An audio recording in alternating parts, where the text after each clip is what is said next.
Saya tantang debat 3 kali dia nggak berani kok. Dia cuma monolog self service masturbasi bahas buku saya. Ya kan, malah membenarkan bukunya saya lagi, malah membenarkan bukunya saya pula. Sekarang dia bisa buktikan nggak kalau Muhammad itu keturunan Ismail?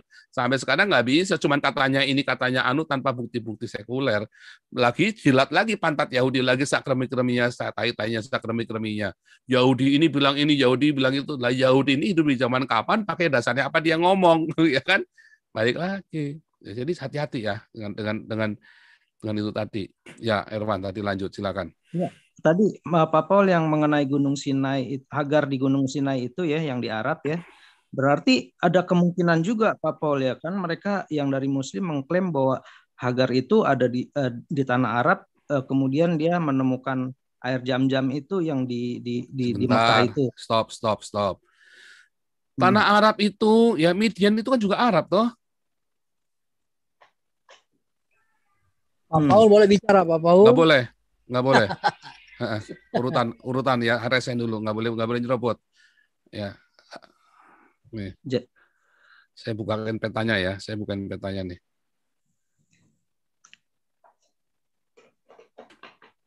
Jadi ini ceritanya di mana, terus langsungnya kemana? Nah itu tadi orang Islam itu ya saking itulah menjadi Islam itu menjadi bodoh, dan kalian orang-orang Kristen ikut di framing dan ikutan bodoh.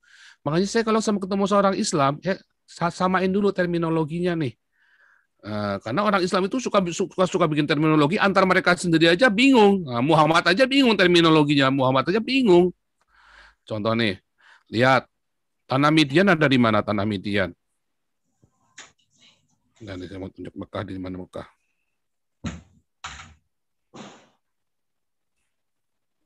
Midian seputaran Irak, Iran, Pak. Kok Midian seputaran Irak, Iran sih? Bukan dong, nah ini ada ketemu ya. Nah sekarang tunjukkan nih Mekah nih. Ini orang Arab nih, tanah Arab nih ya. Syria, Lebanon. Nih saya tunjukkan nih. Ini Mesopotamia, ini Babel. Irak, Babel, ini Iran, ini Elam, ini Iran, ya. Ini Syria, ini Lebanon, ini Israel, Yerusalem, ini Mesir, ini Ethiopia, ini Sinai Peninsula nih yang merah nih. Saya kasih merah semua nih. Ini Sinai Peninsula, yang di ujung sini ada Gunung Sinai katanya. Katanya orang-orang ini kan, katanya para turis ini kan, katanya para pemandu wisata. Tapi lihat ya, ini Babel, ini tanah Mesopotamia, ini tanah Midian nih. Midian. Ini nih yang saya kasih biru nih ya, saya kasih biru nih. Ini Midian nih, yang saya kasih biru nih. Ini tanah Midian. Ya, ini Mekah nih. Jadi Mekah di mana, Midian di mana? Ini jaraknya ini 1.500 kilo nih. Ya. Itu padang gurun semua loh ya. Dan Hagar sama Ismail itu jalan dari Bethsheba, dia jalan 400 kilo ke Paran. Ini Midian, ini nyambung sama Paran nih. Ini Paran nih. Mereka tinggal di sini, tinggal di Paran. Disebutkan mereka tinggal di Paran. Paran ini antara dari tanah Midian ini sampai ke Mesopotamia bagian barat. Itu Paran. Gurun Paran yang sekarang itu jadi Yordania. Petra Yordania. Ya, Petra Yordania. Jarak dari sini ke Mekah itu 1.500 km. Bayangin mereka jalan kaki loh. Oh, terus mereka kehausannya di sini. Lari-lari cari Zam-Zam, goblok. Ini 400 km. 400 km saja jalan kaki, padang gurun semua. Mereka sudah mau mati itu. Makanya mereka berhentinya di sini. Di pertengahan antara gurun Beersheba dengan gurun Paran, di perbatasan itu. Lalu mereka melanjutkan ke Paran. Sampai di pertengahan antara Beersheba Paran aja mereka udah mati 200 kilo. Bayangin jalan kaki cuman bawa 10 liter air. Itu padang gurun. Itu padang gurun, bukan Manado, bukan Irian Jaya yang isinya pohon. Ini padang gurun, jalan kaki. Jalan kaki, bukan naik Harley Davidson. Jadi macam mana mau jalan lagi 1.500 km ke bawah? Nggak mungkin. Orang 200 kilo aja udah mau mati kalau nggak ada malaikat Tuhan menolong mereka. Apalagi mau jalan 1.500 kilo. Abraham jalan ya dari sini, dari Babel pergi ke Kanaan, ya, ya karena dia bawa ternak ya. Dia butuh bertahun-tahun. Lah ini mau berapa tahun jalan kemana? Jalan loh, ini jalan di padang gurun loh.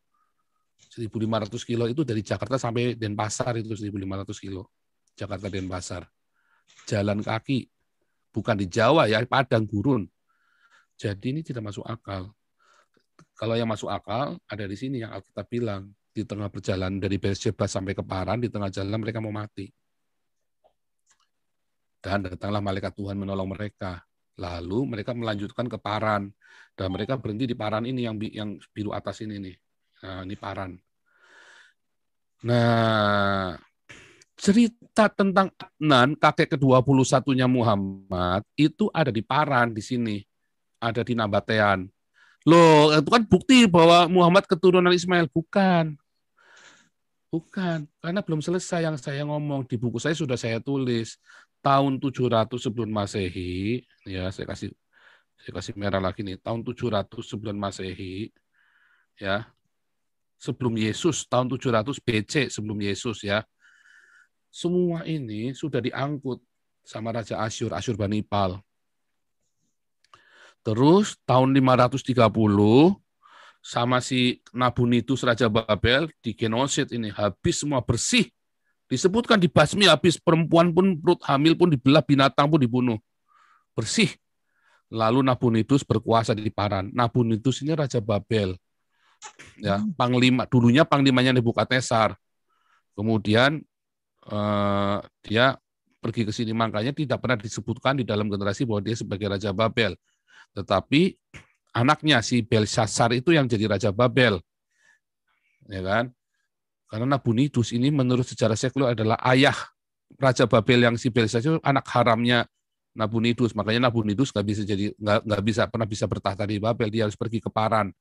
Dan ketika Kores the Great, Cyrus itu, Kores yang agung itu berkuasa di Babel, membunuh anaknya Belshazzar, Nabonidus lari ke sini, dia bunuh nih semua orang di sini.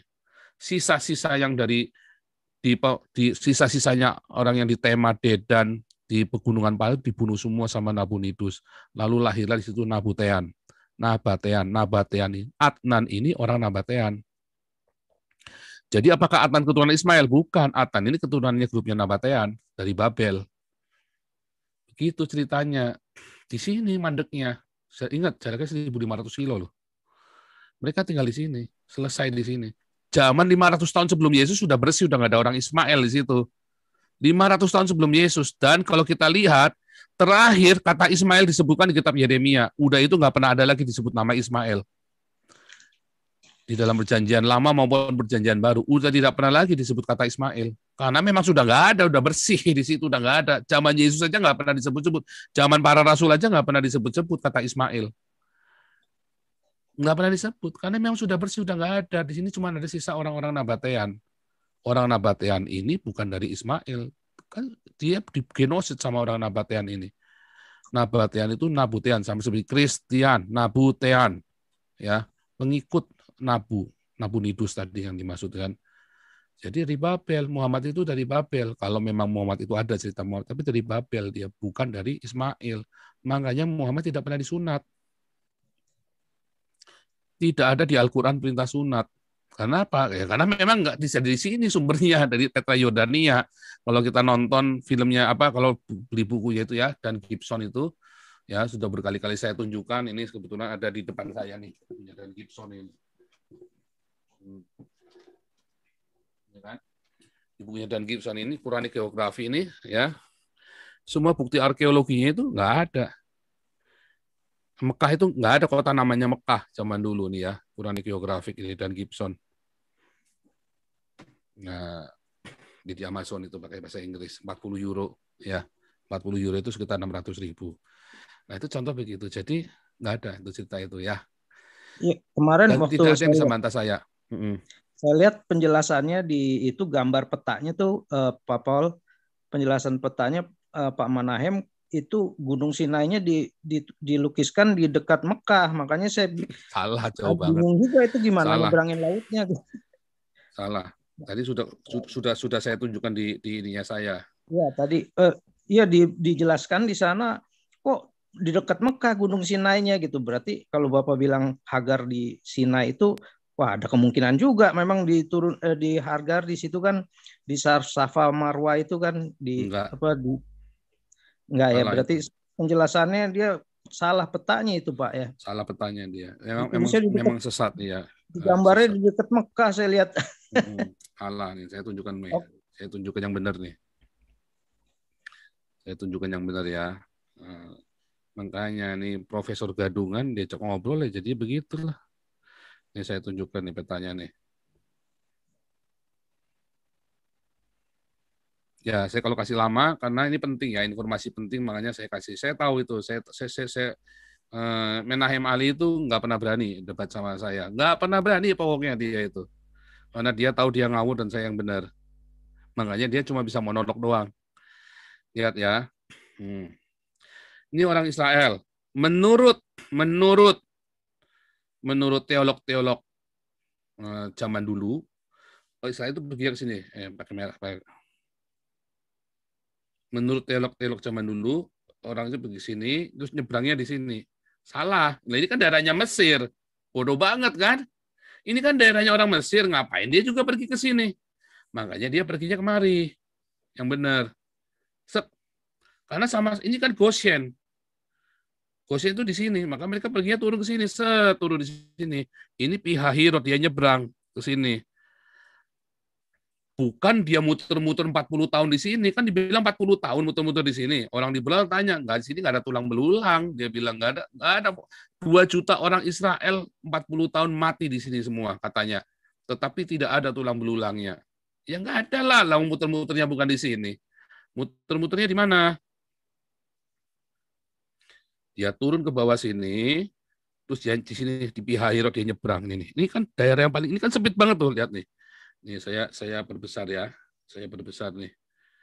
Petanya nih. Tuh. Ini kan daerah yang ini selat dan di depannya ada tutupan. Makanya ketika ada angin timur dia bisa nggak terbelah? Bisa.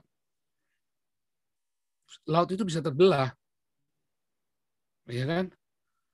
Karena misalnya nih tsunami. Bisa nggak terjadi tsunami? Terus ini hilang semua nih. Seluruh laut ini hilang semua nih airnya. Bisa, kayak yang di Thailand terjadi di Thailand, kayak yang terjadi di Aceh. Bisa kan itu tsunami? Bisa. Terjadi tiba-tiba kering dan mereka nyebrang tuh. Mereka nyebrang. Terus mereka nyebrang sampai ke tanah Midian. Terus tiba-tiba kayak di Aceh kan, orang Mesirnya turun ke laut ngejar. Terus airnya membalik. Tsunami itu kan sebenarnya ngajarin ke kita kan bahwa apa yang terjadi di Alkitab itu beneran ada kan? Mereka nyebrang di sini. Inilah tanah Midian. Di sini ada Imam Yitro. Ya, inilah tanah Midian ada Imam Yitro dan inilah Sinai ada di sini. Inilah di sini Petra, Gunung Petra, Kades Barnea dan inilah Yeriko. Mereka pergi ke sini, muter-muternya 40 tahun di sini. Inilah Paran. Tengah-tengahnya itu ada Paran. Antara Sinai dengan Yeriko, ya ini kan laut mati ini. Laut mati ya, di sini ada Paran. Itu ya. Jelas banget. Balik lagi sama dengan yang di ini tadi. Oh, ini kan sama kan? Ini kan dari Goshen, dia turun ke bawah, dia nyebrang di sini. Inilah Midian, inilah Gunung Sinai, ini Gunung Petra, ini Yeriko. Ya, inilah Paran, Yordania ini kan. Yordan ini kan tulisannya Yordan tuh. Itulah Paran. Inilah Sinai di sini. Bukan di Mekah. Jauh bener. Mati. Orang Israel suruh jalan ke sana. Coba kau bayangin orang Israel pergi ke Sinai sana coba. Misalnya nih orang Israel di sini nih ya. Ini kan Madinah. Mekah tuh masih di bawahnya nih. Lihat nih ya. Ini orang Israel dari sini turun ke bawah. Terus dia nyebrang. Dia masih turun lagi kemari kan. Mampuslah dia lah. Terus dia naik lagi. Mati. Mati langsung. Jauh bener. Ini masih Medina di sini. Ini ke sini 1.500 kilo loh ya. Mampus lah. Mampus. Logika itu masih pakai itu loh. Alkitab itu itulah orang orang itu yang nulis juga orang pinter ya. Alkitab itu orang Yahudi ya. Lihat ya, kelihatan kan? Nah, itu loh. Oke, lanjut. Skip dulu ya. Ya, jelas Pak. Oke, terima kasih Pak Paul. Jadi jelas Mannheim L itu jelas idiot. Ya. Oke, Lukulius silakan. Lukulius silakan. Ya, Pak Chandra silakan. Chandra. Ya. Ya, Halo. Lukulius. Ya, Lukulius. Halo, Ya, Pak. langsung. Ya, Lukulius. Oh iya, Pak Lukulio dulu ya, Pak. Ya. Oke. Pak Chandra dulu enggak apa-apa, Pak. Ya, Pak Chandra silakan. Aku. Halo, Pak. Hmm. Iya. Kan waktu itu Pak Paul bilang Pak Paul nggak percaya ada pengangkatan sebelum masa penganiayaan ya, Pak ya. Jadi Pak Paul percaya nanti ya pokoknya antikris semua merasakan, nanti habis itu baru pengangkatan ya, Pak ya. Nah, cuma tapi yang jadi pertanyaan saya, Pak, misalnya kalau di akhir zaman ini ada revival ya, Pak ya, ada kebangunan rohani luar biasa ya. Nah, ini kan berarti jadi penduduk, maksudnya yang mengenal Tuhan kan lebih banyak ya, Pak, dibandingin antikris ya. Ini kan sedangkan kita tahu antikris itu ya maksudnya kan ya model-model kadrun gitu kan ya, bodoh-bodoh ya. Nah, gimana mereka bisa nguasain dunia selama ada gereja ini, Pak? Jadi sih kalau menurut saya sih masuk akal juga kalau ada pengangkatan sebelum masa antikris ya. Ya. Jadi nggak ada penghalang bagi mereka. Ya. Ini gini nih. Revival artinya banyak orang tobat ya kan? Iya betul. Enggak. Maka kadrun berkurang banyak, betul? Kalau kadrun berkurang banyak, maka terjadi peradaban. Betul enggak? Di mana ada kadrun, di situ ada kebiadaban. Di mana kadrun berkurang, di situ ada peradaban. Ya kan? Iya. PS biadab ya kan? Ya, contoh kan GKI Yasmin, biadab itu kan. GKI Yasmin adalah bentuk kebiadaban dari kadrun. Nah, kalau kadrun berkurang, maka ada peradaban. Termasuk Indonesia. Kalau kadrunnya berkurang, ada peradaban di Indonesia. Sekarang biadab Indonesia. Ya kan?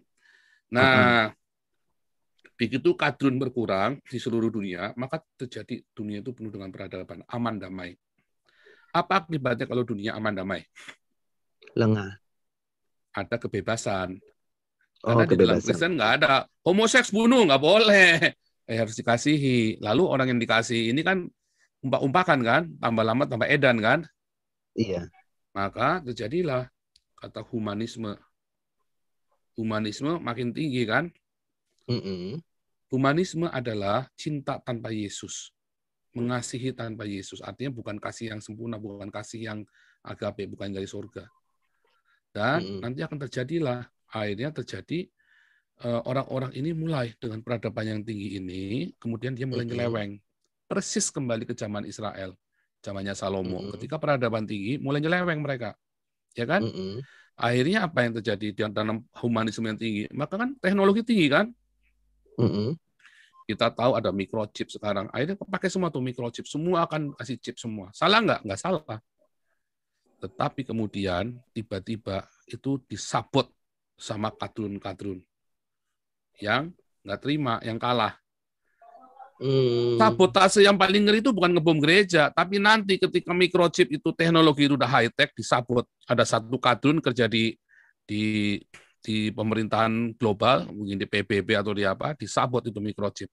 Rusak semua nggak itu perekonomian dunia? Semua perekonomian tergantung dari chip yang Anda pakai loh. Hancur. Uang Anda bisa nol semua tuh. Anda yang punya uang triliun-triliun, miliar-miliar, bisa tiba-tiba nol tuh. Karena kan rusak kan, disabot kan, dibajak kan. Itu terorisme paling mengerikan, terorisme ekonomi loh. Seluruh dunia kacau. Lalu yang berlaku apa? Kalau sudah nggak ada sistem. Kalau sudah nggak ada sistem, maka baliklah ke pasar muamalat. Ya kan? Pasar muamalat, yaitu apa? Barter, barbar, zaman batu. Barter kan pasar muamalat kan? pasar Islam itu kan pakai syariah. Nah, nanti si kadun ini datang berjasa, nih aku punya dinar nih, aku punya emas nih. Aku punya dinar, punya emas.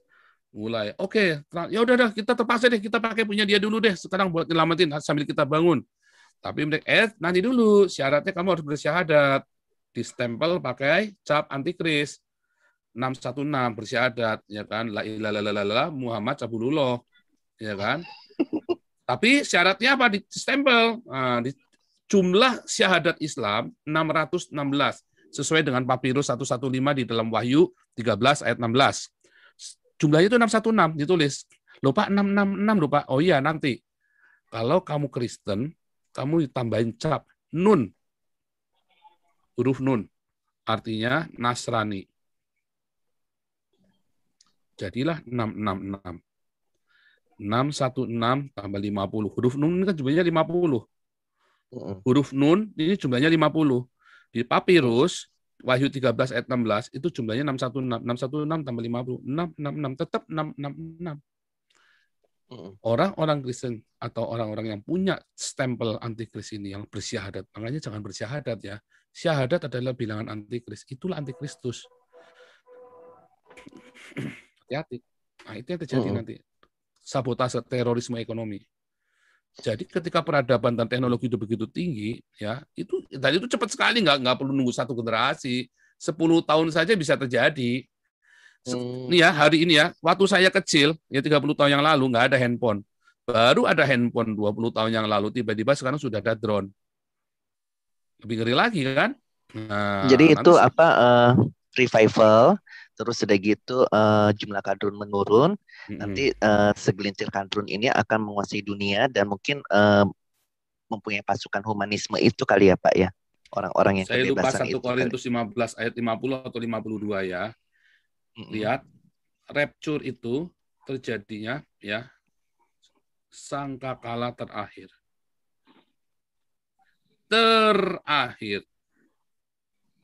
Padahal sebelum sangkakala terakhir ini ada ceritanya antikris. Iya, jadi kita semua ngalamin antikris. Karena rapture itu saat sangkakala terakhir. Terus yang itu yang dimaksud dengan tetapi sekarang antikris tidak bisa berkuasa karena ada penghalangnya, ini siapa nih Pak penghalangnya ini? Kan kita masih berdoa syafaat semua, masih ada Roh Kudus, masih ada doa syafaat semua kan. Sebentar, itu bunyinya nggak begitu loh. Bukan antikris nggak bisa berkuasa, itu salah juga loh. Itu ceritanya di dalam 2 Tesalonika 2 atau 1 Tesalonika 2 ya, ayat 4 sampai 6 itu. 1 Tesalonika 2 ayat 4 sampai 6. Si pendurhaka itu bukan antikristus loh. Itu lagi cerita Kaligula loh itu. Oh. Korintus itu ditulis zamannya sebelum Kaligula loh. Iya. Surat Korintus ditulis sebelum zaman Kaligula dan Yesus berkata dalam Matius 24, apabila pembinasa kecil berdiri di bait suci, artinya apa? Di bait suci, dan Kaligula taruh patungnya di bait suci. Makanya orang Yahudi marah. Dan itu Paulus lagi cerita Kaligula loh. Waktu itu terjadi belum zamannya Kaligula loh, Korintus loh. Begitu zamannya Kaligula terjadi aniaya gede-gedean, orang Yahudi perang, tapi orang Yahudi mulai gerilya ngelawan orang-orang Roma, tapi yang disalahkan orang Kristen. Karena orang Kristen yang terang-terangan mengakui Yesus adalah raja. Yesus adalah kurios. Orang Yahudi kan enggak kan? Nah, makanya orang-orang Kristen yang difitnah, yang dijadikan kambing hitam. Begitu patung Kaligula ada di Bait Allah di Yerusalem, maka orang-orang Kristen keluar semua dari Yerusalem. Di Kisah Rasul berapa ya? Kisah Rasul 8 kalau nggak salah tulis. Maka semua murid-murid itu meninggalkan Yerusalem. Cuman tinggal siapa? Cuman tinggal si para rasul. Saya lupa Kisah Rasul berapa itu ya. Kisah Rasul 18 atau Kisah Rasul 8. Murid-murid itu meninggalkan Yerusalem, cuma tinggal para rasul saja. Ya kan? Dan zaman itu semua ketika terjadi penghancuran bait suci di zaman Titus, tidak ada satupun orang Kristen yang disalib loh. Dan lihat sama Kaligula, begitu ketemu orang Kristen, ditangkap langsung dijadikan obor di pinggir jalan. Sama Kaligula, bukan disalib ya, tapi dijadikan obor. Iya, dibakar. Artinya tidak ada orang Kristen yang mati terkutuk, karena mereka semua dijadikan obor sama ditarung sama gladiator, jadi sama singa, ya kan, sama beruang. Tapi Petrus kemudian disalib terbalik. Cuman Petrus saja yang bilang disalib terbalik. Oke, singkat cerita begitu. Nah, mengenai masalah itu mungkin saya kurang detail ya, saya lupa Iya, itu iya. sejarahnya. Karena di terakhir-terakhir nanti ada orang Kristen disalib, tapi bukan di zaman, tapi waktu itu zaman Jenderal Titus tidak ada satupun orang Kristen yang disalib. Itu tahun 70. Nah, itu menggenapi nubuatan Daniel itu. Gitu. Saya Jelas pikir ya? peminasa keji itu COVID, Pak. Soalnya karena Oh, COVID bukan. tuh sekarang kan gereja Itu ditutup. teori konspirasi itu. Itu peminasa kecil kan berdiri di bait suci. Nah, Iya. itu mulai dari Caligula itu. Mulai dari Oh, zaman iya, Caligula oke. ceritanya. Jadi Ya. itu nubuatan yang sudah Iya. terjadi ya, Pak ya. Iya. Hmm. Oke. Iya, oke, baik, Lanjut. Pak. Terima kasih. Lukuliu, silakan. Shalom, shalom. Ya, Ya. tadi mengenai ini, aku interest yang masalah persatuan Kristen ya. Kerajaan Allah ini mau kok ya gampang banget Teman-teman diceraikan. boykot semua yang udah cerita-cerita bidat sesat, boykot semua. Ya, begitu orang bilang bidat sesat, boykot semua karena kita punya target yang lebih besar daripada membidatkan. Begitu ada orang bidat sesat langsung boykot. Percaya saya, itu datangnya dari iblis, dari neraka. Ya. Setuju, Pak. Itu kan roh perpecahan. Mm-mm. Dan yang lucu itu kan kita yang ada di dunia apologetik ya. Kita, saya kan juga ya nggak bela sana sini ya. Buat saya semua saudara lah. Ya. Sometimes saya juga join sama timnya Samuel di Oneness untuk debat sama sebelah gitu ya. Sometimes juga saya gabung di CIA yang dari grup Tritunggal sendiri loh. Meskipun saya sendiri kan juga Tritunggal kan ya. Saya sama-sama teman lah buat saya. Dan kalau kita pelajari narasinya mereka yang dari pihak agama sebelah itu, narasinya itu mulai dari orang kelas lulusan TK sampai lulusan kuliah itu narasinya semua sama, yang mau perpecahan antara Oneness sama Tritunggal gitu. Dan sedangkan kita malah menikmati perpecahan itu kan ya lucu-lucuan toh jadi. Padahal sebenarnya kita sengaja diadu, digerogoti, dibuat lengah gitu loh. Biar nanti kalau kayak ini kan sudah terjadi. Mereka kan, itulah Yudas Iskariot ya. Mereka itu Yudas Iskariot. Jadi memang mereka adalah pengkhianat di antara kita yang mengendaki perpecahan. Kayak makanya mereka nggak berani tampak muka toh. Makanya mereka nggak berani tampak muka kayak Abdullah, Piong itu nggak berani tampak muka. Itu pengecut semua, nggak punya titik tuh. Itu Kristen yang nggak punya titik tuh. Ya kan? Itu kan mengotori bait kasih karunia ya, bait Allah, bait kasih karunia itu dengan kedagingan, dengan kebencian ya, jadinya kan lucu gitu loh. Terus gini Pak, sedangkan kita tuh digerogoti habis-habisan, salah satunya juga di beberapa tempat kerja di masa lalu saya, dan ya yang mungkin saat ini di beberapa teman saya ya, yang lucu tuh gini juga untuk teman-teman yang mungkin dengar ini dan pengusaha juga ya, juga perlu diwaspadai karena ini saya juga pernah mengalami sendiri ya.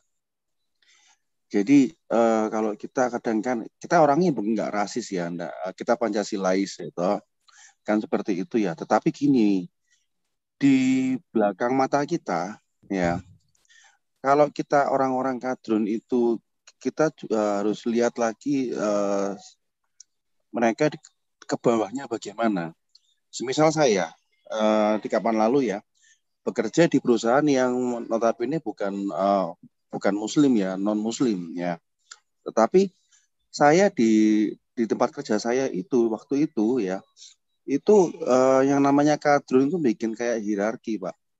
Semua yang minoritas, entah itu dari Hindu, entah itu dari Buddha, entah itu dari Katolik, entah itu dari apapun, itu dipoyoi masuk Islam. Kalau nggak masuk Islam, kamu bakal dipersulit, dipindah, di rolling kemana-mana, akhirnya dibuat nggak betah dan akhirnya dibuat resign. Ya, itu ada terjadi dan itu banyak banget. Makanya teman-teman yang pengusaha yang non Muslim ada baiknya pakai skala Pak. Skala kalau yang non Muslim harusnya minimal berapa persen, sehingga meminimalis ada indikasi seperti itu Pak.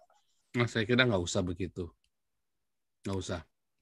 Jadi atau paling nggak ada pengawasan. Nah, itu namanya diskriminasi, nggak boleh.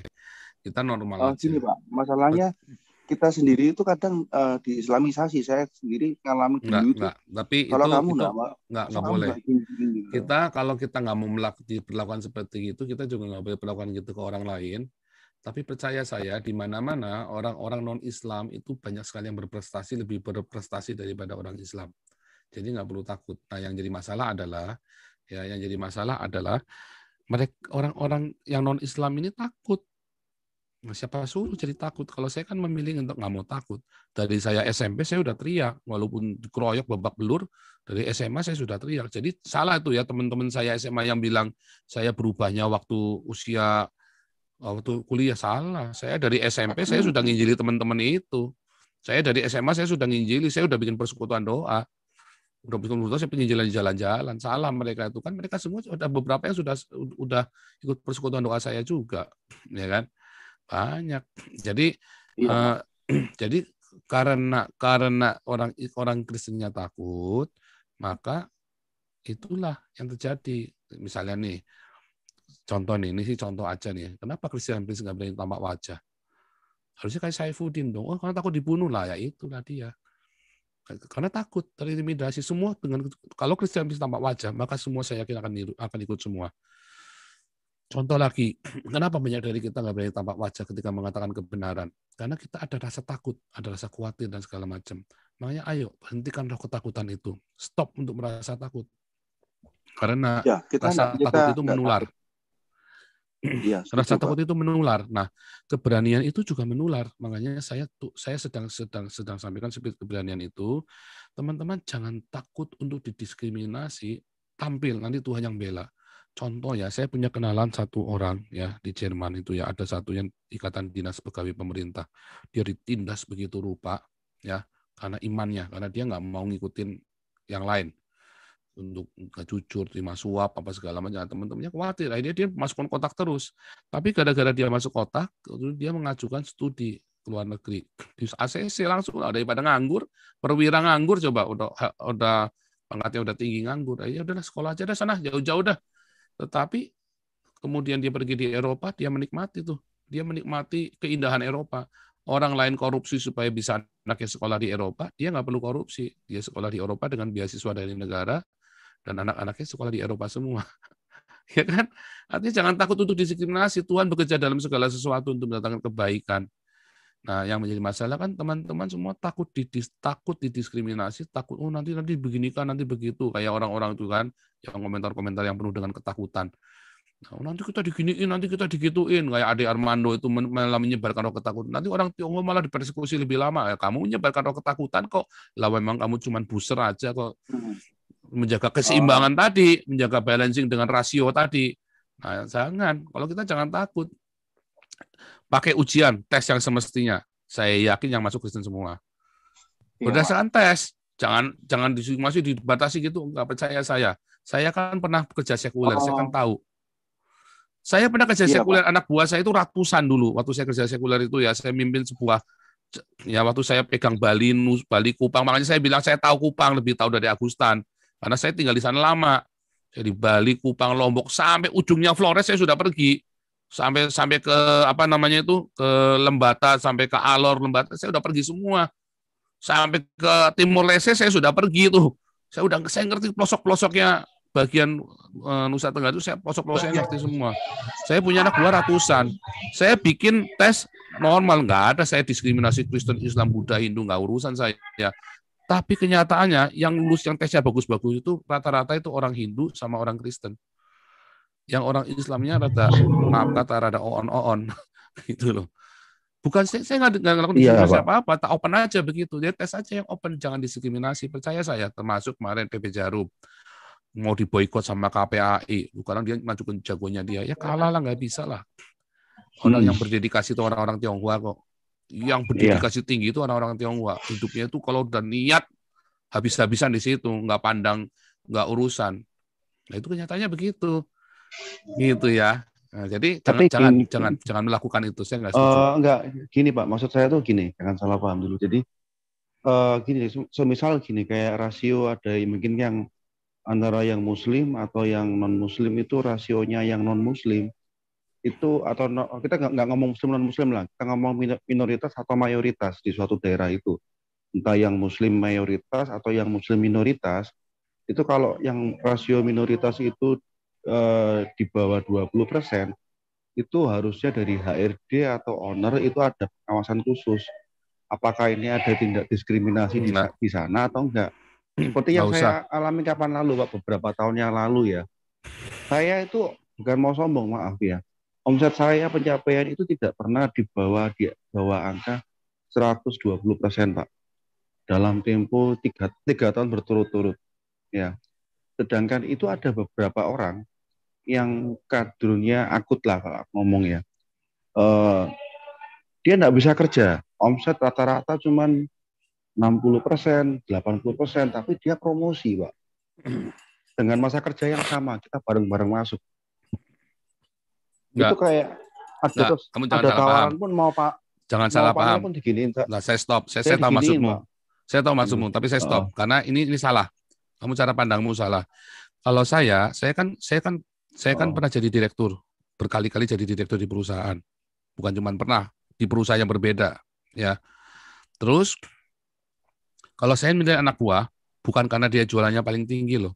Belum tentu orang yang jualannya hebat itu dia bisa memimpin dengan hebat loh, dengan bagus. Nah, jadi penilaian itu bukan gara-gara dia nilai omsetnya tinggi terus maka dia bisa jadi promosi, belum tentu. Banyak orang yang omsetnya tinggi, salesnya hebat, tetapi dia tidak bisa bermain tim di dalam tim. Banyak orang yang salesnya hebat, tapi dia buat sendiri. Banyak orang hebat itu buat dirinya sendiri, bukan buat orang lain. Nah, orang-orang seperti ini nggak bisa bermain di tim. Jadi kamu juga harus tahu masalah itu. Jadi saya yakin bukan masalah. Saya yakin itu harus bedakan. Jangan berarti bahwa kamu omsetnya 120% yang dia cuma 70% dia nggak bisa naik. Enggak. Banyak orang ya yang nilai waktu kuliahnya Nasakom, nasib 1, IPK-nya, tetapi ketika dia kerja di perusahaan dia selalu jadi direktur. Iya, betul. Nah, tapi orang yang IP-nya 3,5, kerja di perusahaan mentok jadi manajer. Kenapa? Karena orang yang IP 3,5 ini belajar terus, sementara orang yang Nasakom ini belajar bergaul, belajar EQ-nya. Jadi harus bedain itu. Pak. Harus hati-hati. Jadi gini Pak, kalau ada penilaian itu kan ada 5 sistem penilaian Pak, leadership, terus selling point, terus rata-rata omset itu berapa, dan ada 5 penilaian di perusahaan saya. Dan dari 5 penilaian ini bukan cuma sales ya, 5 penilaian ini tidak untuk orang itu hanya 1 yang bisa masuk dari sisi administrasi. Sedangkan beberapa orang termasuk saya dan beberapa teman saya itu punya 3 poin sampai 4 poin. Kristen loh Pak ya. Ya enggak. Ini kenyataan. Saya stop. Karena saya tahu perusahaan. Saya tahu dalamnya perusahaan seperti apa ya. Jadi yang kamu bilang itu kalau memang ada, kenapa nggak pindah kerja?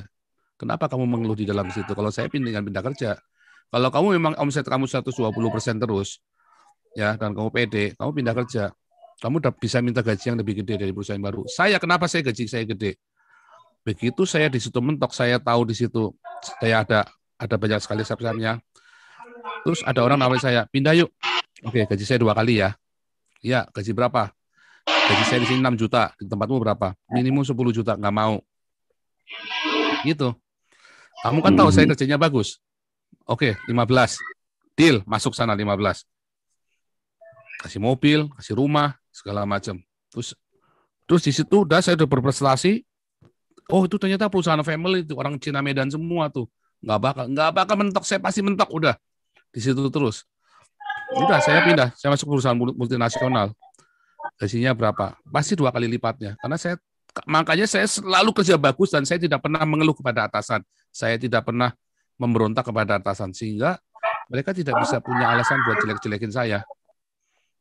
Jadi ketika saya pindah, dan itu wajar, saya itu membawa diri saya sendiri, membawa kemampuan saya. Jadi pindah kerja aja, Pak. Jangan mengeluh, Pak. Jangan merasa didiskriminasi, pindah kerja, Pak, kalau memang kita bagus. Makanya di dalam tekanan, ayo saudara-saudara yang Kristen, kerjalah tetap maksimum. Karena di dalam tekanan kamu bisa kerja maksimum, anggap itu latihan. Karena begitu kamu nanti kerja 2-3 tahun, 4 tahun kamu bagus di situ, orang akan kenal kamu semua, kamu pindah kerja, gaji kamu 2 kali lipatnya. Bayangin saya umur 29, gaji saya sudah 30 tahun, sudah 30 juta loh. Ya, nah itu contoh aja. Padahal saya cuma lulusan pertanian agroteknologi gitu. Bagaimana bisa caranya coba? Karena saya selalu tough dan saya nggak pernah mengeluh. Sehingga bos-bos saya kalau ngasih rekomendasi selalu high qualified. Dari saya kerja di bank, dari saya kerja di perkebunan, dari saya kerja di IT, semua saya selalu high qualified.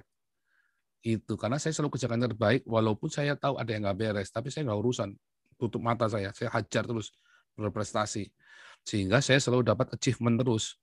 Nah, achievement itu yang saya pakai buat ngelamar di kerjaan yang baru, nggak mungkin ditolak. Ngelamar 10, pasti dipanggil separuh, 5 itu pasti dipanggil, tinggal saya pilih gajinya yang paling gede saya pilih. Tapi biasanya saya yang di hijack, biasanya saya yang dibajak, biasanya. Saya cuma ngelamar kerjaan cuma 2 kali, seumur hidup. Dalam nama Yesus, Jibril pergi. Nah, langsung pergi kan. Jadi, ya, saya kira lanjut skip dulu ya. Lanjut. Jangan masuk ke muter-muter di sini nih. Iya, muter lanjut. Nah, karena itu tadi itu saran saya kamu pindah kerja. Ya, saran saya pindah kerja, jangan eksis itu. Lanjut, Yesus Kristus, silakan di-unmute. Swastiastu, Pastor. Swastiastu. Ya, langsung saja Pak. Ya. Dalam perjanjian baru itu ditulis oleh murid-murid Tuhan Yesus yang berlatar belakang Yahudi atau Yudaisme. Mengapa mereka menulis kitab perjanjian baru dengan bahasa Yunani, Pastor? Bukan bahasa Ibrani yang adalah bahasa orang Yahudi. Apakah pada zaman itu bahasa Yunani menjadi bahasa internasional atau ada hubungannya dengan 400 tahun senyap, Pastor? Mungkin Bapak Pastor bisa menjelaskan. Terima kasih. Betul. Mereka itu orang-orang dengan tradisi Yahudi, tetapi mereka menulisnya dalam bahasa Yunani. Kalau mereka tidak menulis dalam bahasa Yunani, mereka bisa ditangkap. Karena mereka semua kan di bawah penjajahan Roma kan. Di bawah penjajahan Roma itu, kalau mereka tuh saling tulis surat menyurat dalam bahasa yang lain kan dibilang surat rahasia nanti. Dan orang Roma kan tidak semua pemerintah Roma bisa bahasa Ibrani atau bahasa Aram. Makanya mereka nulis dalam bahasa Yunani, bahasa internasional. Karena sejak zaman Alexander the Great itu seluruh dunia itu dipaksa dengan bahasa Yunani. Dan itu adalah politik. Satu bahasa itu adalah politik, termasuk Islam. Kenapa harus dengan bahasa Arab? Itu politik. Ya kan? Lalu orang-orang Ibrani ini dia belajar, makanya orang Ibrani ini dia pasti bisa bahasa Ibrani atau bahasa Aram, Ibrani dialek Aram ya. Juga dia pasti bisa bahasa Yunani dan bahkan bisa bahasa Latin. Salibnya Yesus itu di atasnya tertulis dalam bahasa Ibrani, bahasa Latin dan bahasa Yunani, bukan bahasa Aram ya. Bahasa Ibrani, bahasa Latin dan bahasa Yunani. Karena memang orang Yahudi berbahasa Ibrani dan mereka dengan tradisi Yahudi menulis dalam bahasa Yunani. Sehingga nggak bisa dibredel. Karena mereka ada peraturan di situ, nggak bisa dibredel. Jelas kok salahnya di mana surat-surat itu. Nggak ada yang salah, jadi nggak bisa dibredel oleh pemerintah, nggak bisa ditangkap. Orang kalau punya surat-surat itu nggak bisa ditangkap. Tapi kenapa terus tiba-tiba ada penemuan di Gua Qumran? Karena waktu itu orang itu lari, dia sembunyikan kitab-kitab berbahasa Ibrani. Dia sembunyikan di Gua Qumran. Itu yang terjadi. Nah itu sama ya kalau kita di Arab. Di zaman Khilafah Abbasiyah, semua diwajibkan untuk menulis dalam bahasa Arab dan semua kitab-kitab bahasa lain, bahasa Yunani, bahasa Iran, bahasa Parsi, bahasa orang Armenia yang di sana kan semua diwajibkan ditranslate ke bahasa Arab. Zamannya Khilafah Abbasiyah itu dan disitulah lahirnya Islam, Khilafah Abbasiyah. Itu jadi memang ada kewajiban. Itu sejarahnya memang begitu, ada kewajiban. Sama seperti kita di Indonesia, ya sekolah-sekolah semua bahasa pengantarnya bahasa Belanda. Ya Mulo, Hilo, ya kan. Bahkan Soekarno aja nggak pernah ke Belanda, dia kalau ngomong-ngomong sama Hatta pakai bahasa Belanda setiap hari. Baru setelah dalam pertemuan-pertemuan formal mereka pakai bahasa Indonesia, tapi dalam kesehariannya mereka malah pakai bahasa Belanda. Lucu ya. Kenapa dalam pertemuan pakai bahasa Indonesia? Ya karena dalam konteks kebangsaan. Tetapi kalau lagi di sekolah mereka semua harus berbahasa Belanda. Dan ya kan, itu kenyataannya seperti itu. Jadi nggak usah heran juga teman-teman yang lain, wah Yesus kok orang Ibrani, orang Yahudi berbahasa Yunani. Loh sama, Soekarno sama Hatta orang Jawa pakai bahasa Belanda. Nah, itu sama tuh seperti itu. Itu, Pak. Itu ya. Semoga jelas ya. Jadi itu memang zaman itu zaman yang sangat kacau sekali dan memang terjadi hal-hal seperti itu. Tadi sekarang teman-teman sudah bisa nyalakan mikrofonnya, tapi jangan nyalakan kalau nggak bicara. Ya Pak Yesus. Terima kasih Pastor. Ada lanjutan boleh. Ya, Pak Tambunan silakan. Pak Tambunan. Belum. Ya, silakan. Belum Pak Paul. Shalom. Swastiastu. Teman-teman yang lain yang mengikuti acara live Zoom dan live YouTube, shalom, Tuhan Yesus memberkati. Ya, saya fokus pada tema Pak. Ya, Yasmin. Tentang GKI Yasmin. Nah, semestinya orang-orang yang ada di sini peduli dengan GKI Yasmin. Semestinya kita bersuara. Begitu. Haleluya. Harus suarakan semuanya. Kembali ke topik, Mas. Kembali ke topik. Benar itu betul. Kita kasihan itu GKI Yasmin, jemaahnya berapa kali itu mereka melakukan persekutuan di depan istana tidak digubris. Padahal GKI Yasmin sudah memenangkan. Ya, sudah memenangkan secara hukum sampai dengan peninjauan kembali mereka dimenangkan. Padahal kata orang Indonesia, kata pemerintah, panglima di negara itu adalah hukum. Panglima tertinggi itu hukum. Tetapi hanya omongan doang. Iya, retorika. Ini sejak pemerintahan SBY. Itu kan terjadi di pemerintah SBY. Dilakukan setelah diketahui menang berdasarkan MA, peninjauan kembali. Itu dikerumuni sama orang-orang, ya mohon maaf saja ya, mereka tokoh-tokoh Islam memaksa pemerintah melalui Kementerian Polhukam diadakan rapat. Kita menempuh cara di luar hukum. Lah ini gila ini saya bilang. Negara hukum menempuh cara di luar hukum. Iya, betul. Ya, apa enggak gila nih, sinting ini orang-orang ini. Sinting, Pak. Memalukan. Dan bangsa ini mempermalukan dirinya. Pemerintah ini mempermalukan dirinya. Termasuk pemerintahan Jokowi itu mempermalukan dirinya. Bayangkan di negara ini ada perwakilan negara-negara. Ada berapa ratus perwakilan negara di negeri ini. Mereka semua tahu apa yang terjadi di Indonesia ini. Tidak ada yang bisa disembunyikan. Jadi penegakan hukum yang tidak tegak berdasarkan Pancasila dan konstitusi itu mempermalukan negara ini. Apakah orang-orang di negara tidak punya malu? Apakah urat malu sudah putus? Nah, Ingat. itu yang bagus, Pak. Nanti saya bikin itu nanti Ya. itu urat malunya putus semua. Ingat, apa urat malu sudah putus? Ya. Setiap hari ditonton oleh orang-orang luar. Di negeri ini banyak orang-orang asing. Mulai dari yang depannya A, Amerika, dan seterusnya sampai Zimbabwe, ada di sini perwakilannya. Tiap hari didengar, tiap hari ditonton. Pemerintah tidak malu, bangsa ini tidak malu. Kita berkoar-koar menjadi bangsa Muslim terbesar, Islam terbesar. Apanya yang besar? Apa yang telah kalian lakukan untuk negara ini? Kalian tidak mempraktekkan Pancasila. Diskriminasi, intoleransi terus terjadi. Pemerintah, apa tindakannya? Saya heran. Saya nggak tahu siapa itu Menteri Kumhamnya itu. Menteri Kumham itu siapa sih yang ada sekarang ini? Saya nggak ngerti lah. Orang Kristen, Pak. Saya prihatin. Yasona Lawli, Pak. Wah, walah, orang Kristen lagi. Itu pengikut Kristus ya? Belum tentu, Pak. Waduh, belum tentu. Pak. Iya, Oh, kalau gitu, Yasona Pak. Lawli walaupun Haleluya. Kristen belum tentu pengikut Kristus, Pak. Bisa jadi pengikut Yasona ini, Pak. orang Iblis, bebas. Pak. Takut. Haleluya. Iya, pokoknya Haleluya. di mana ada roh ketakutan, di situ tidak ada kasih. Sebagai warga kerajaan sorga, sebenarnya kita tidak peduli apa yang terjadi di negara ini. Tetapi kita menyandang juga warga negara Indonesia yang berdasarkan Pancasila dan konstitusi. Mau tidak mau kita harus menyuarakan, kita harus peduli. Kalau ada ketidakadilan, kalau ada ketidakbenaran, kita harus bersuara. Jadi GKI Yasmin ini harus diperjuangkan sampai dia berdiri tegak sesuai dengan ajas Pancasila, sesuai dengan konstitusi. Jika tidak, ya sekali lagi, jika pemerintah ini tidak berdiri menegakkan Pancasila dan konstitusi, 1000% saya percaya negeri ini tidak akan pernah diberkati Tuhan. Negeri ini menjadi negara terkutuk. Ya, saya katakan karena tidak melaksanakan apa yang sudah diwariskan oleh the founding fathers, Pancasila dan konstitusi.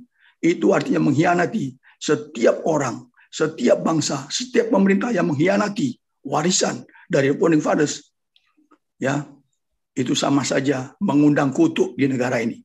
Betul Pak itu Pak, mengundang kutuk Pak. Ya, jadi saya mengutip ayat di Wahyu 22 ayat 11.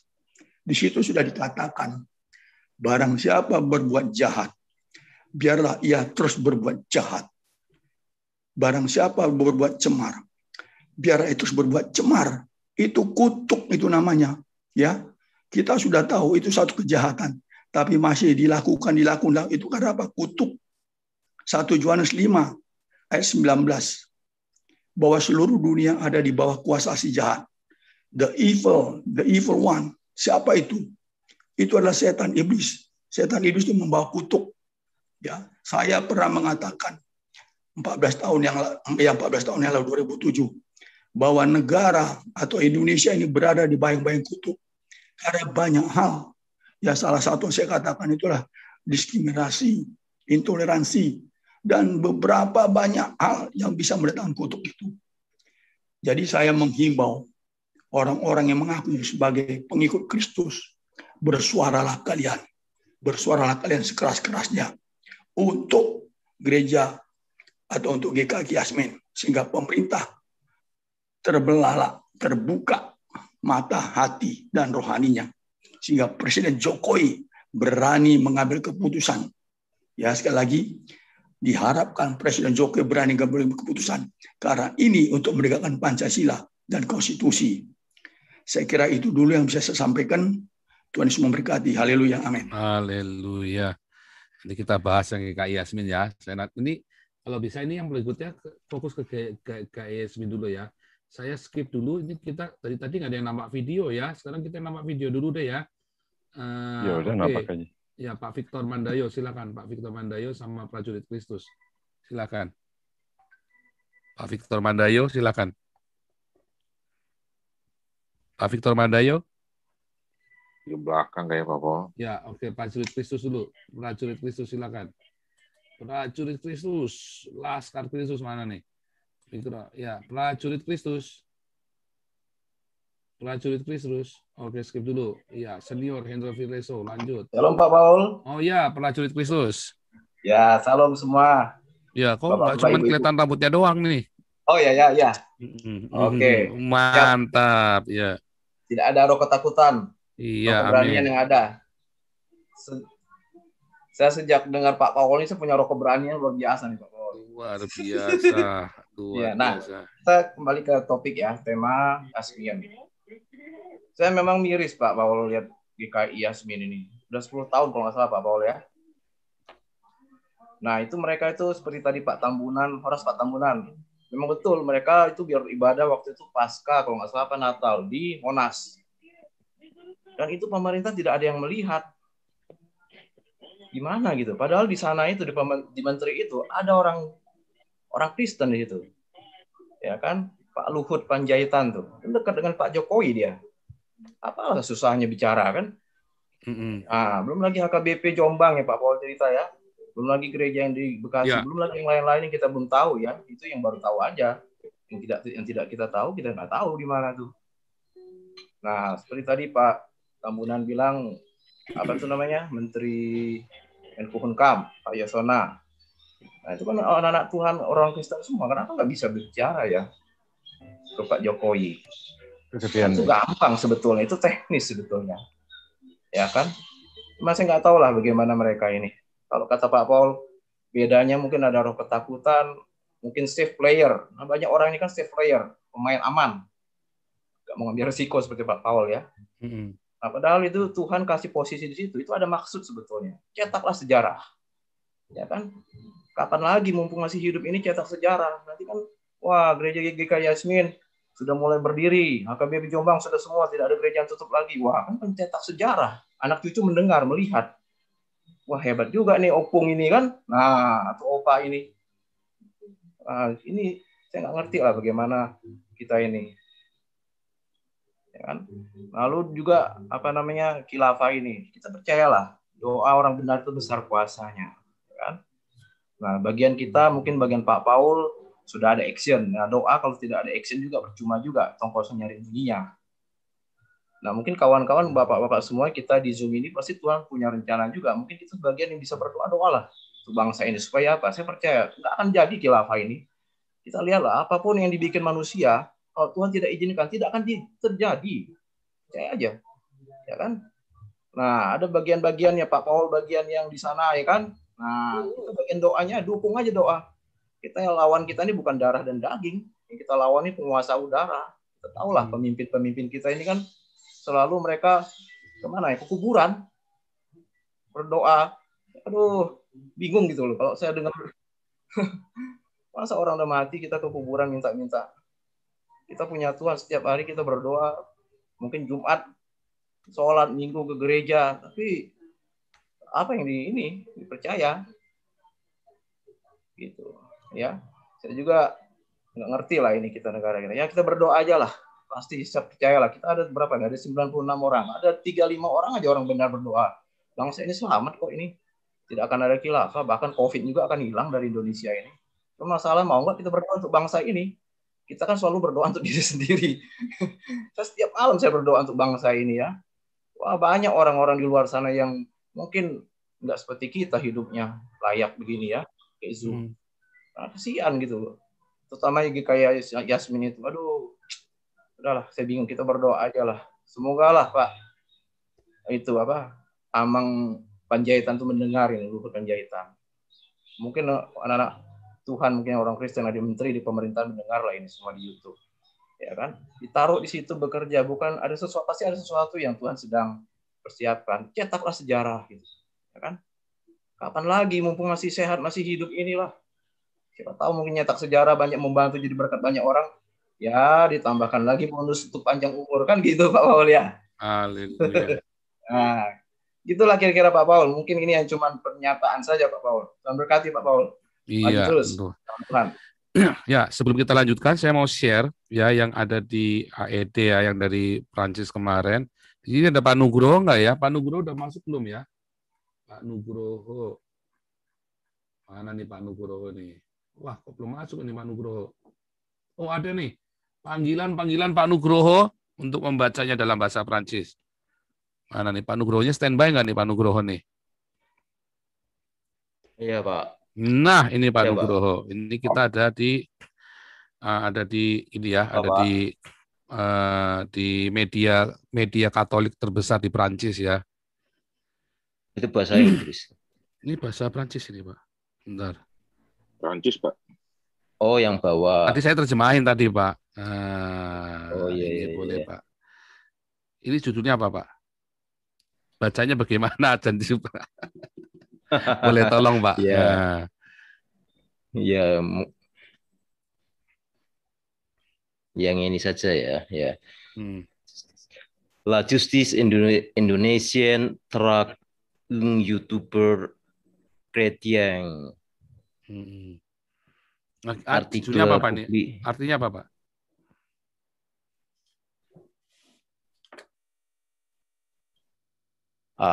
Lupa sebentar. Udah lama nggak pernah saya gunakan. Ini. Ya. Teman-teman yang mungkin ada yang dari keadilan Indonesia Track YouTuber, kok lupa ini. Menyerah saja Pak daripada keliru, tapi ini kira-kira aja Pak, kan ada kurang lebih ini. Bentar. La Justice Indonesian Track YouTuber Kretiang. Ini tragedi di bidang hukum. Terus ini Bro Leo belum masuk ya, Bro Leo ya. Pakai Google. Bro Leo belum masuk ya.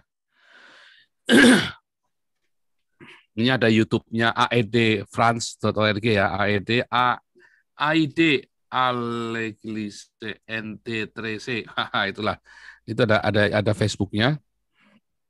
Ya, ini diviralkan sekalian teman-teman, mohon masuk langsung di like semua sebanyak-banyaknya ya. Kita serbu supaya ini naik terus thread-nya.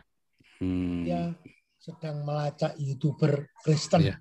AED AID Elglise T3 di screenshot aja.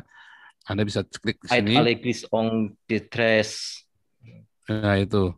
Ya. Masuk situ. Ini ya. Masuk ke sini ya. Itu udah saya like tadi itu ya. Masuk ke sini. Sebetulnya bisa cara nanti dari sini ya masuk. Ini Facebook saya 32 sudah di take down sama Kemenkominfo ya. Ini yang Facebook yang sekarang ini adalah Facebook yang ada di Eropa. Ini Facebook baru saya dari Eropa yang baru bikin ya.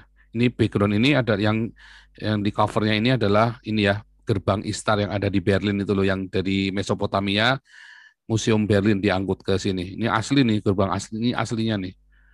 Nah, ini background saya lagi di Hong Kong gitu.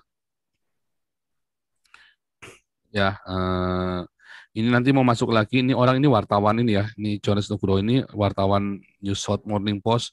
Kita lagi janjian. Ini sudah saya share screen ini ya. Ini sudah saya share screen. La Justice Indonesia ini. Ya, teman-teman di ini ya. Teman-teman di subscribe terus di like sebanyak-banyaknya.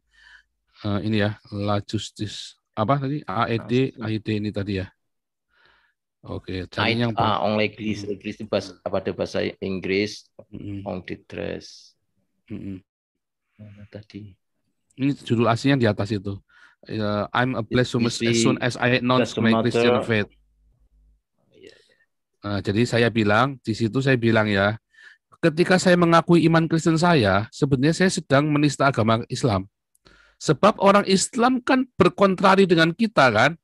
Jadi ketika kita declare iman kita, sebetulnya Anda sedang menista Islam. Atau sebenarnya orang Islam yang sedang menista Anda. Karena kita ini kontrari. Jadi jangan bilang semua agama sama, enggak. Islam itu memang kontradiksi dengan Kristen. Ya, kalau Muhammad bilang mau ngawini Maria itu kan, mau iwik-iwik sama Maria itu kan. Itu kurang ajar itu. Itu pernyataan biadab dari seorang manusia terhadap sesamanya itu. Ya, aku nih mau wik-wik sama Maria di surga nanti. Itu kurang ajar itu. Kalau saya di sebelahnya itu saya sambit itu pakai batu itu. Ya kan? I'm blasphemous as soon as I announce my Christian faith. Seharusnya itu kita diam aja toh, seperti kalian semua selama ini diam. Ya kan? Karena takut kan? Tapi saya sudah capek untuk rasa takut. Saya bilang begitu. Tuhan, wah. Ya orang-orang Prancisnya seneng nih. Ya. The worst part is the so-called priest. You can wonder where his faith. Ini Catherine Faraut yang komentar ya. Ada Pastor Romo Beni itu loh. Kamu itu di pihak siapa? Maksudnya dia itu, kamu itu di pihak siapa? Ya kan? Ini ada komentar-komentar lagi. Terus ini bilang apa? Courage. Ayo, I support you through my prayers. God bless you. Terus ya, Paul Sang is hero for those who are minorities in Indonesia. Ya. Terus ini, ini cerita orang Indonesia Christ follower nih ya, dia bisa bahasa Prancis loh. Ini orangnya kemana nih? Itu bisa bahasa ayo di ini ya. Oke. Jadi mulai di serbu nih ya, kita serbu ini. Mulai kita serbu nih. Ini ada share enggak nih? Oke, bisa. Oke. Itu contoh ya. Menarik sekali ya. Nah, sekarang kita mau masuk ke materi kita nih. Tapi sebelum masuk GKI Yasmin, saya mau kasih kejutan kepada Anda dulu, kabar. Bentar ya. Saya mau kasih tunjukkan kabar dulu. Sebentar, tadi saya sudah dapat ini ya. SKB 3 Menteri itu dibatalkan loh ya. Jadi ini SKB 3 Menteri tentang seragam. Sama kurang MA. ajar. Iya, kurang sama ajar MA. itu. Iya, betul. Kurang ajar itu. Ini saya baca ini ya. Kurang ajar sekali nih. Terus Ma'ruf Amin hari ini dia serukan agar Indonesia menerapkan halal. Kurang aja nih, ini Wapres 1 ini memang dajjal ini. Wapres dajjal Ma'ruf Amin ini. Lihat ya. SKB 3 Menteri soal seragam sekolah dibatalkan. Ini per hari ini ya. Per hari ini. Ya, Mahkamah Agung membatalkan surat keputusan bersama SKB 3 Menteri tentang penggunaan pakaian seragam dan atribut. Apa? Belum ke-share. Oh, lompat ini, bentar. Karena memang iPad-nya sudah tua, maklum. Oke. Ya. Ya. isi SKP 3 Menteri soal seragam sekolah yang dibatalkan MA Jumat 7 Mei, hari ini ya. Nampaknya berarti beberapa jam yang lalu kan, ini jam 5 waktu Jakarta. Lihat, Mahkamah Agung membatalkan surat keputusan bersama SKP 3 Menteri tentang penggunaan pakaian seragam dan atribut bagi peserta didik, pendidik, dan tenaga pendidikan di lingkungan sekolah yang diselenggarakan pemerintah daerah pada jenjang pendidikan dasar dan menengah. SKP yang ditekan oleh Menteri Pendidikan Kebudayaan Nadiem Makarim, Menteri Dalam Negeri Tito Karnavian, dan Menteri Agama Yakut Khalil Qumas 3 Februari dibatalkan MA karena dinilai bertentangan dengan peraturan perundang-undangan yang lebih tinggi. Hakim menilai SKP 3 Menteri tersebut telah bertentangan dengan pasal 10, pasal 11, pasal 12 tentang pemerintahan daerah, pasal 1 UUD 35 tentang perubahan dan perlindungan anak. Ya. Dan lihat ya, berikut 6 poin.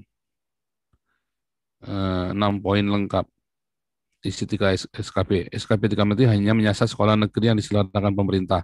Peserta didik, pendidik maupun tenaga kependidikan berhak memilih memakai seragam dan atribut tanpa kekhususan keagamaan atau seragam dan atribut dengan kekhususan keagamaan.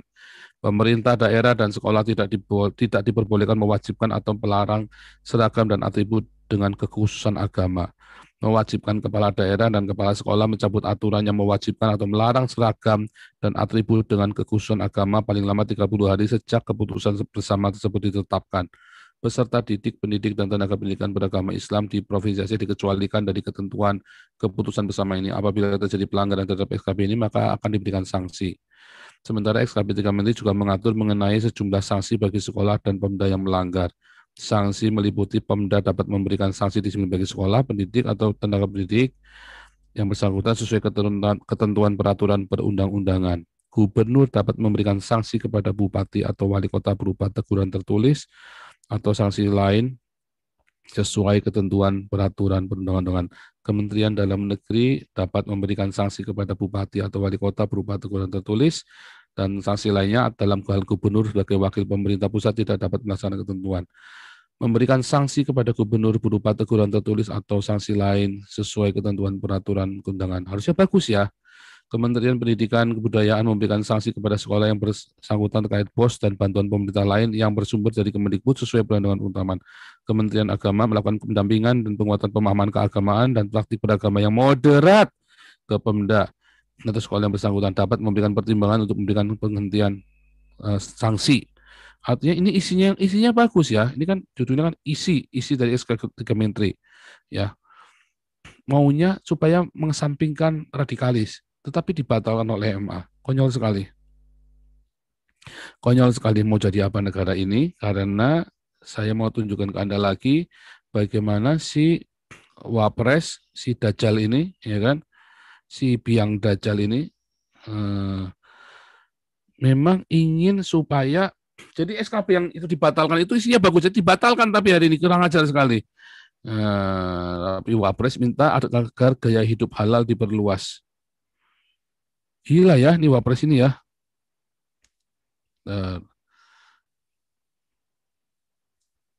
Tuh.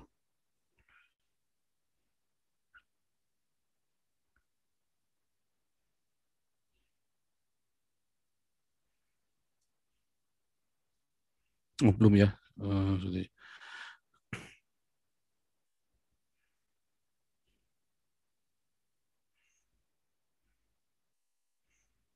Wah, ngeri.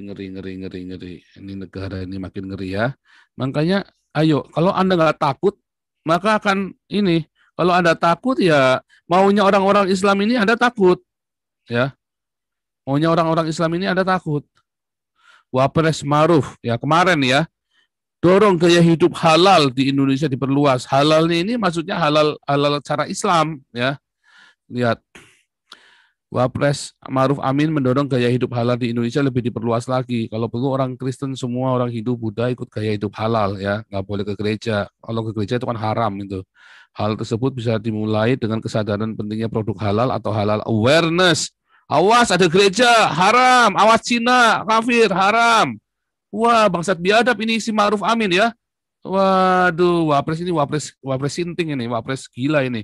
Tingginya halal awareness di tanah air terlihat dari sektor syariah yang masih dapat bertahan, terutama di bidang industri di tengah pandemi COVID, termasuk ngaplokin itu ya, ngaplokin ngaplokin jemaat masjid yang pakai itu kan, yang pakai masker itu kan.